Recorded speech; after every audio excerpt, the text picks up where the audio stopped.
Hey guys, welcome to my YouTube channel study with Devbhoomi. Friends, आज हम लोग इस वीडियो में उत्तराखंड सामान्य ज्ञान का पार्ट 1 देखेंगे। जैसा आपको पता है, आपके यूके पीसीएस और यूके ट्रिपल एस सी के बीडीओ, बीपीडीओ, लेखपाल, पटवारी, आरओ, एआरओ, अपर पीसीएस काफ़ी एग्ज़ाम होने हैं। ऐसा नहीं है कि यही एग्ज़ाम है, ठीक है, काफ़ी एग्ज़ाम होने हैं। ये आपको उत्तराखंड के आपके जितने भी एग्ज़ाम होने हैं जिसमें उत्तराखंड जीके पूछा जाता है, उन सभी एग्ज़ाम्स के लिए जो है ये सीरीज़ काफ़ी महत्वपूर्ण है। अगर कोई शुरू से उत्तराखंड सामान्य ज्ञान पढ़ना चाहता है तो इस सीरीज़ को जो है वो कंटिन्यू पढ़ सकता है और हमारे चैनल से जुड़ सकता है। तो ये जो है एक तरीके से आपको कंप्लीट सीरीज़ जो है देखने को मिलेगी। तो आज की वीडियो में जो है आप उत्तराखंड के जितने भी राष्ट्रीय उद्यान हैं वो इस वीडियो में आपको देखने को मिलेंगे, ठीक है। और देखिए, इससे बाहर जो है कोई क्वेश्चन नहीं जाएगा। बाय चांस हाँ, काफ़ी रेयर कंडीशन अगर होती है, एग्जामिनर कुछ ऐसा रखता है तो वो अलग बात है, लेकिन इससे बाहर एग्ज़ाम में कुछ नहीं आने वाला है। तो चलिए वीडियो को शुरू कर लेते हैं। तो सबसे पहले आज का टॉपिक है कार्बेट राष्ट्रीय उद्यान, ठीक है, कार्बेट राष्ट्रीय उद्यान। तो कार्बेट राष्ट्रीय उद्यान की बात करें तो इसकी स्थापना हुई थी 1936 में, ठीक है। एक डेट जो है काफ़ी महत्वपूर्ण है, काफ़ी बार पूछी गई है। और कार्बेट राष्ट्रीय उद्यान का जो प्रारंभिक नाम है, यानी प्रारंभ में इसका नाम क्या था, तो आप याद रखना, हैली राष्ट्रीय उद्यान। क्या था? हैली राष्ट्रीय उद्यान। अब यहाँ से एक पॉइंट आप जरूर याद रखना, कार्बेट राष्ट्रीय उद्यान जो है ये भारत का ही नहीं बल्कि एशिया का भी प्रथम राष्ट्रीय उद्यान है। अगला पॉइंट है इसमें स्वतंत्रता के बाद। तो देखिए, स्वतंत्रता के बाद जो है इसका नाम क्या रखा गया था हेली नेशनल पार्क का? रामगंगा नेशनल पार्क, ठीक है। रामगंगा नेशनल पार्क किस वजह से रखा गया था? क्योंकि यहाँ से रामगंगा नदी बहती है, इस वजह से, ठीक है। तो क्वेश्चन बना भी है कि हेली नेशनल पार्क का स्वतंत्रता के बाद नाम क्या रखा गया था? तो रामगंगा नेशनल पार्क। 1957 में जो है इसका नाम क्या कर दिया गया था? तो 1957 में जो इसका नाम किया गया था फिर से कार्बेट राष्ट्रीय उद्यान। क्या? कार्बेट राष्ट्रीय उद्यान। जो प्राकृतिक प्रेमी थे, ठीक है, प्राकृतिक प्रेमी कौन थे? जिम कार्बेट, ठीक है। तो उनकी स्मृति में जो है इनका नाम जो है क्या रखा गया था? कार्बेट राष्ट्रीय उद्यान जो है इसका नाम कर दिया गया था। तो क्षेत्रफल की बात करें कार्बेट राष्ट्रीय उद्यान का, कार्बेट नेशनल पार्क का क्षेत्रफल जो एग्जाम में काफ़ी पूछा जाता है, तो 520.82 वर्ग किलोमीटर, ठीक है, 520.82 वर्ग किलोमीटर। अब देखिए, अगर इसको हम अलग अलग तरीके से देखें तो 312.76 वर्ग किलोमीटर जो है ये पौड़ी में है, यानी सर्वाधिक विस्तार जो है कार्बेट राष्ट्रीय उद्यान का वो है पौड़ी में, ठीक है, सर्वाधिक। और 208.06 वर्ग किलोमीटर जो है ये नैनीताल में, यानी न्यूनतम। सर्वाधिक पौड़ी में है और सबसे कम जो है वो नैनीताल में है। याद रखना, इसका विस्तार केवल 2 जिलों में है, पौड़ी में और नैनीताल में। मुख्यालय की बात करें कि इसका मुख्यालय कहाँ पर है, तो इसका मुख्यालय है रामनगर नैनीताल में। कहाँ पर है? रामनगर नैनीताल में। कार्बेट राष्ट्रीय उद्यान के मुख्य द्वार की बात करें, ठीक है, जो कार्बेट राष्ट्रीय उद्यान है इसका जो मुख्य द्वार है उसका नाम क्या है? तो ढिकाला, ठीक है। ढिकाला को धनगढ़ी गेट भी कहते हैं, ढिकाला गेट या धनगढ़ी गेट। अगर आपको ऑप्शन में ढिकाला नहीं मिलता है, ढिकाला गेट, तो आपको ऑप्शन में धनगढ़ी गेट देखने को मिलेगा, ठीक है।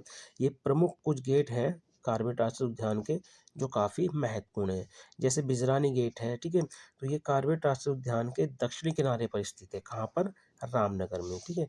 इसमें अगला है देखिए झरना गेट, ठीक है, झरना गेट। तो झरना गेट जो है रामनगर से 15 किलोमीटर है और याद रखना है साल भर खुला रहता है, ठीक है, ये साल भर खुला रहता है। ये हाल ही में खुलने वाला है, ठीक है, जो बिजरानी गेट है हाल ही में खुलने वाला है।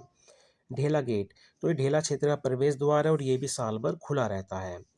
दुर्गा देवी गेट, ठीक है, तो ये रामनगर के पास जो लोहाचौर क्षेत्र है वहाँ से इसका प्रवेश द्वार है। पाखरू गेट, ये आप ज़्यादातर याद रखना, पाखरू गेट। और दूसरा है ये ढिकाला। तो पाखरू गेट जो है ये कोट द्वार के पास है, जो नया प्रवेश द्वार बनाया गया था। अगला पॉइंट है इसमें कार्बेट राष्ट्रीय पार्क के मध्य से होकर बहने वाली नदियाँ। देखिए, यहाँ से अभी आपने वीडियो का पेपर दिया होगा तो उसमें डायरेक्ट क्वेश्चन आपसे पूछा गया था कि निम्नलिखित में से कौन सी नदी है जो कार्बेट राष्ट्रीय पार्क के मध्य से होकर बहती है। ठीक है, तो पहली ऑप्शन में था रामगंगा। ठीक है, तो जो बिल्कुल राइट था। तो कार्बेट राष्ट्रीय पार्क के मध्य से होकर बहने वाली नदियां दून और फॉल। ठीक है, तो ये कौन सी है? रामगंगा नदी। फिर है कोसी नदी। ठीक है, उसके बाद है सोना नदी, मंडल नदी, ठीक है, पालेन नदी। तो ये नदियां कार्बेट राष्ट्रीय पार्क के मध्य से होकर बहती हैं। सबसे महत्वपूर्ण क्वेश्चन, ठीक है, कार्बेट जो नेशनल पार्क है इसके मध्य में स्थित है पाटली दून, जो एग्जाम में कई बार क्वेश्चन जो है पूछा गया है, तो ये काफ़ी महत्वपूर्ण है। ठीक है, कार्बेट वाटरफॉल ये भी जो है, ठीक है, कार्बेट नेशनल पार्क के मध्य में ही स्थित है। जब आप रामनगर से आएंगे या फिर आप बाजपुर से जाएँ, ठीक है, या फिर आप रामनगर से आएँ, तो ये जो चौराहा पड़ता है काला ढूंगियों को है, तो यहीं पे बिल्कुल यहाँ से बिल्कुल मुश्किल से 100 मीटर पर अंदर को जाके जो है क्या है, ये जो कार्बेट वाटरफॉल है ये स्थित है। अगला है और काफ़ी महत्वपूर्ण पॉइंट, इस पॉइंट को आप खासकर याद रखेंगे। भारत का पहला बाघ संरक्षित क्षेत्र। तो भारत का पहला बाघ संरक्षित क्षेत्र है कार्बेट राष्ट्रीय उद्यान। इसको भारत का पहला बाघ संरक्षित क्षेत्र कब घोषित किया गया था? तो 1 नवंबर 1973 में। कब? 1 नवंबर 1973 में। अब देखिए कार्बेट राष्ट्रीय उद्यान को हाथी परियोजना में भी शामिल किया गया था। कब? 1991-92 में भी। ठीक है, तो ये डेट भी आपने खासकर याद रखनी है। कार्बेट राष्ट्रीय उद्यान के चारों ओर के, याद रखना, कार्बेट राष्ट्रीय उद्यान के चारों ओर के, ठीक है, चारों ओर के इस तरीके से, ठीक है, चारों ओर के 500 मीटर के क्षेत्र को साइलेंस जोन जो है घोषित किया गया था। कब? अप्रैल 2012 में। कब गाइज? अप्रैल 2012 में।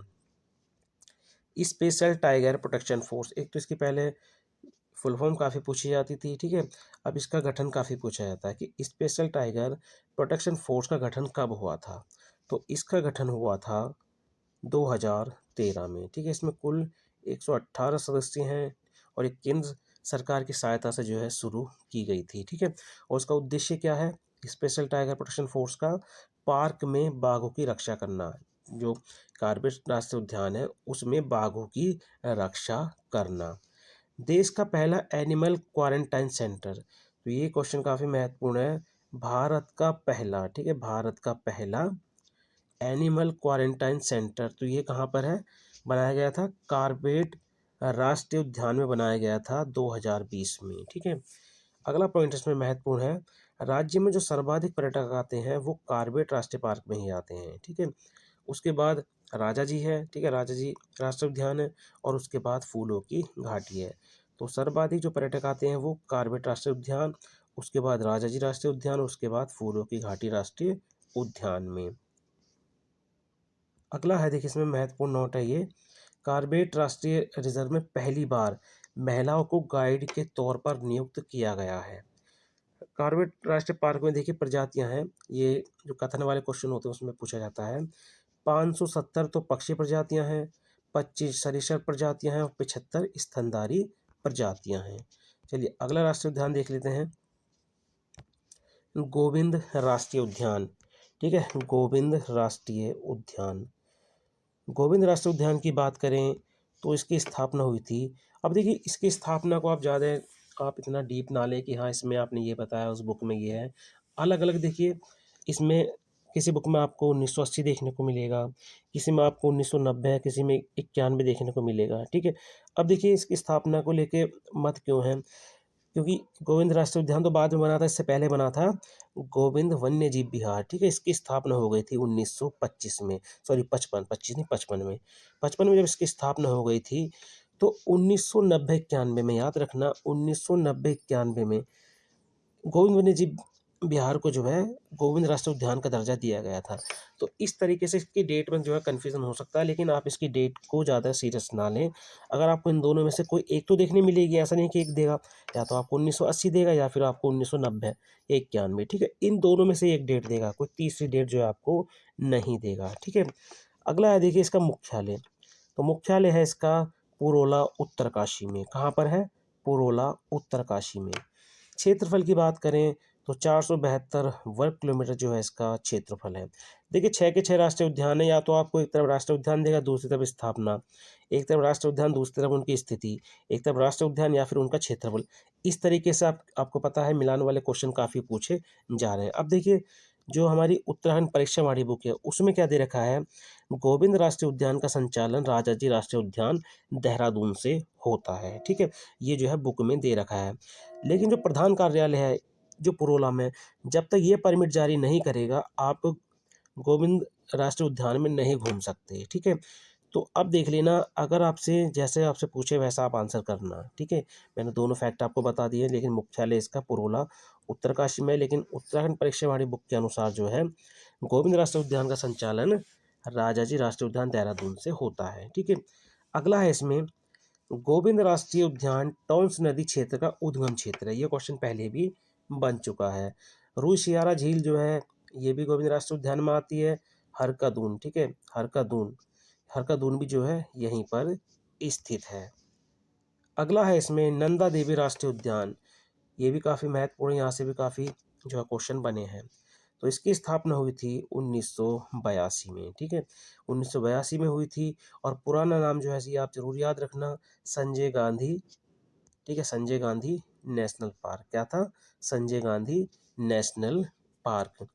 मुख्यालय इसका जोशीमठ चमोली में है, और क्षेत्रफल है इसका 624 वर्ग किलोमीटर। ठीक है, नंदा देवी राष्ट्रीय उद्यान को 1988 में, याद रखना ये क्वेश्चन कई बार अनगिनत बार पूछा गया है, नंदा देवी राष्ट्रीय उद्यान को 1988 में यूनेस्को ने विश्व धरोहर घोषित किया था। ठीक है, यूनेस्को ने विश्व धरोहर घोषित किया था। अगला है इसमें नंदा देवी क्षेत्र में आने वाला प्रथम व्यक्ति, ये डब्लू गार्डन था, याद रखना डब्लू गार्डन था। कौन था? W garden. ठीक है, तो ये नाम आप याद रखना, नंदा देवी क्षेत्र में आने वाला जो प्रथम व्यक्ति था वो था डब्लू गार्डन, जो 1883 में आया था। अगला है फूलों की घाटी राष्ट्रीय उद्यान। ठीक है, फूलों की घाटी राष्ट्रीय उद्यान। तो फूलों की घाटी राष्ट्रीय उद्यान की बात करें तो इसकी स्थापना हुई थी 1982 में। मुख्यालय इसका जोशीमठ में है। ठीक है, इसका और नंदा देवी राष्ट्रीय उद्यान का क्षेत्रफल है इसका 87.50 वर्ग किलोमीटर। ठीक है, 87.50 वर्ग किलोमीटर, इसलिए ये राज्य का सबसे छोटा राष्ट्रीय उद्यान है। ठीक है, स्थिति की बात करें कि फूलों की घाटी की स्थिति क्या है, तो ये नर एवं गंधमादन पर्वतों के मध्य स्थित है, जहाँ से पुष्पावती नदी भी बहती है। अगला पॉइंट है फूलों की घाटी की खोज। तो देखिए फूलों की घाटी की खोज जो है ये क्वेश्चन कई बार बना है। 1931 में हुई थी, किसके द्वारा? जो ऑस्ट्रेलियाई पर्वतारोही थे फ्रैंक स्माइथ, इनके द्वारा जो है इसको खोजा गया था। इनकी पुस्तक एग्जाम में काफ़ी पूछी जाती है, द वैली ऑफ फ्लावर। क्या? The valley of flower. Gandhamadan से जब ये बद्रीनाथ की तरफ जा रहे थे तब इसको खोजा था। तो इनके साथ एक व्यक्ति थे, आप उनका नाम जरूर याद रखना, होल्स वर्थ। कौन थे? Holes worth. ठीक है, ये पहले भी क्वेश्चन बन रखा है। अगला इसमें महत्वपूर्ण नोट है, फ्रैंक स्माइथ ने फूलों की घाटी की तुलना जो है वो आयरलैंड से की है। ठीक है, आयरलैंड से की है, और वो अपने साथ जो है यहाँ से लगभग 250 किस्म के बीज, ठीक है, 250 किस्म के जो पुष्प थे उनके बीज अपने साथ लेकर गए थे। ठीक है, अगला है इसमें फूलों की घाटी के उपनाम। यहाँ से कई बार क्वेश्चन बना है, कई बार। ठीक है, तो फूलों की घाटी के उपनाम की बात करें, देखिए फूलों की घाटी को बेकुंठ, भ्यूंडार, ठीक है, बेकुंठ, भ्यूंडार, गंधमादन, पुष्पावली, ठीक है, पुष्पवली या पुष्पावली, फ्रैंक स्माइथ घाटी, पुष्परसा, ठीक है, इन नामों से इसको जाना जाता है। फूलों की घाटी को देखिए स्कंद पुराण के केदार खंड में, यानी स्कंद पुराण के केदार खंड में नंदन कानन कहा गया है। तो क्वेश्चन बना भी है कि फूलों की घाटी को केदार खंड में क्या कहा गया है, तो नंदन कानन कहा गया है। महाकवि कालिदास का जो मेघदूत है, ठीक है, मेघदूत खंड काव्य है, उसमें फूलों की घाटी को क्या कहा गया है? अलका। क्या कहा गया है? अलका। फूलों की घाटी को राष्ट्रीय उद्यान का जो दर्जा मिला था, ये मिला था 1982 में। कब मिला था? 1982 में। फूलों की घाटी को यूनेस्को ने विश्व धरोहर कब घोषित किया? तो 14 जुलाई 2005 में। कब? 14 जुलाई 2005 में। फूलों की घाटी में पुष्प खिलने का जो समय है वो है जुलाई से अक्टूबर तक। कब है? जुलाई से अक्टूबर तक। 1939 में फूलों की प्रजातियों का अध्ययन करने के लिए एक वनस्पति विज्ञानी थी। कौन? आप इनका नाम याद रखना, मार्गरेट लैग। कौन थी? Margaret lag. इस घाटी में इनका आगमन हुआ था। कब? 1939 में। लेकिन एक दिन चट्टान से पैर फिसलने के कारण जो है इनकी मृत्यु हो गई थी। अगला है इसमें राजाजी राष्ट्रीय उद्यान। ठीक है, राजाजी राष्ट्रीय उद्यान की बात करें तो देखिए ये तीन, ठीक है, तीन वन्यजीव बिहारों से मिलकर बना है। तो जो राज्य का प्रथम वन्यजीव बिहार था, ठीक है, कौन सा था? मोतीचूर वन्यजीव बिहार। इसकी स्थापना 1935 में हुई थी देहरादून में। दूसरा है राजाजी वन्यजीव बिहार। इसकी स्थापना हुई थी 1948 में। कहाँ पर? हरिद्वार में। चीला वन्यजीव बिहार। इसकी स्थापना 1977 में हुई थी पौड़ी में। ठीक है, तो इन तीनों को मिलाकर, ठीक है, इन तीनों को मिलाकर, ठीक है, मोतीचूर, राजाजी और चीला वन्यजीव बिहार को मिलाकर राजाजी राष्ट्रीय उद्यान की जो स्थापना हुई थी वो हुई थी 1983 में। मुख्यालय की बात करें तो मुख्यालय है इसका देहरादून में। क्षेत्रफल है इसका 820.42 किलोमीटर। कितना है? वर्ग किलोमीटर है, याद रखना। ठीक है, वर्ग किलोमीटर। तो क्षेत्रफल 820.42 वर्ग किलोमीटर जो है इसका क्या है? क्षेत्रफल है। राजाजी राष्ट्रीय उद्यान का जो विस्तार है वो 3 जिलों में है, देहरादून, पौड़ी और हरिद्वार में। राजाजी राष्ट्रीय उद्यान के मध्य से देखिए गंगा और सोन नदी बहती हैं। राजाजी राष्ट्रीय उद्यान का नाम भारत के अंतिम गवर्नर जनरल सी राजगोपालाचारी जी के नाम पर रखा गया है। और सबसे महत्वपूर्ण, राजाजी राष्ट्रीय उद्यान राज्य का दूसरा, याद रखना, राज्य का दूसरा टाइगर रिजर्व है। लेकिन देश का जो है ये 48वां टाइगर रिजर्व। कब बना था? अप्रैल 2015 में। ठीक है, अप्रैल 2015 में। और कॉर्बेट पहला था, ठीक है, तो वो 1973 में बना था। ठीक है, और राजाजी दूसरा और देश का 48वां, ये कब बना था? अप्रैल 2015 में। अगला है गंगोत्री राष्ट्रीय उद्यान। तो गंगोत्री राष्ट्रीय उद्यान की बात करें तो इसकी स्थापना हुई थी 1989 में। ये राज्य का सबसे नया राष्ट्रीय उद्यान है, याद रखना, सबसे नया और सबसे बड़ा भी। ठीक है, सबसे नया और सबसे बड़ा भी। और सबसे पुराना कॉर्बेट नेशनल पार्क। और सबसे छोटा फूलों की घाटी राष्ट्रीय उद्यान। मुख्यालय की बात करें उत्तरकाशी में जो है इसका मुख्यालय है। और ये राज्य का सबसे बड़ा राष्ट्रीय उद्यान है। ठीक है, याद रखना इसको। गंगोत्री राष्ट्रीय उद्यान से लगी भैरव घाटी में देश का पहला हिम तेंदुआ संरक्षण केंद्र खोला जा रहा है। इस पॉइंट को आप खासकर याद रखेंगे। और सबसे महत्वपूर्ण, गोविंद वन्यजीव बिहार और गंगोत्री राष्ट्रीय उद्यान, ठीक है, तो इसमें पर्यटकों को ऑनलाइन प्रवेश परमिट की सुविधा के लिए 7 अप्रैल 2017 को देश के प्रथम ऑनलाइन सिंगल विंडो सिस्टम पथिक का, ठीक है, पथिक का उद्घाटन किया गया था। तो देखिए ये आज की एक महत्वपूर्ण वीडियो थी और एक महत्वपूर्ण सीरीज़ है। अगर आप शुरू से उत्तराखंड जी के कवर करना चाहते हैं, ठीक है, आने वाले वीडियो लेखपाल, पटवारी, आपका कनिष्ठ सहायक है, ठीक है, फॉरेस्ट गार्ड है, उसके अलावा आपके फिर से उत्तराखंड पुलिस वाला एग्ज़ाम है, upper PCS, lower PCS, RO, ARO, ठीक है, काफ़ी एग्ज़ाम है। अगर आप शुरू से उत्तराखंड जी के पढ़ना चाहते हैं तो आप हमारे चैनल स्टडी विद देवभूमि को सब्सक्राइब कर सकते हैं और आप हमारे चैनल से जुड़ सकते हैं। ये सीरीज़ जो है आपको काफ़ी हेल्प करेगी। तो आज की सीरीज़ में जो है आपने देखिए क्या पढ़ा, उत्तराखंड के प्रमुख राष्ट्रीय उद्यान जो है वो पढ़े हैं। इसके बाद जो है हम अगली वीडियो में जो है उत्तराखंड के जो प्रमुख वन्यजीव विहार हैं, ठीक है, उत्तराखंड के जो प्रमुख वन्यजीव विहार हैं, जैसे गोविंद वन्यजीव विहार हो गया, केदारनाथ वन्यजीव विहार है, सोना नदी वन्यजीव विहार है, अस्कोट वन्यजीव विहार है, विंसर है, मसूरी है, नंदौर है, उनको पढ़ेंगे। ठीक है, तो अगली वीडियो भी काफ़ी महत्वपूर्ण होने वाली है। तो चलिए मिलते हैं अपनी नेक्स्ट वीडियो में। Thank you for watching.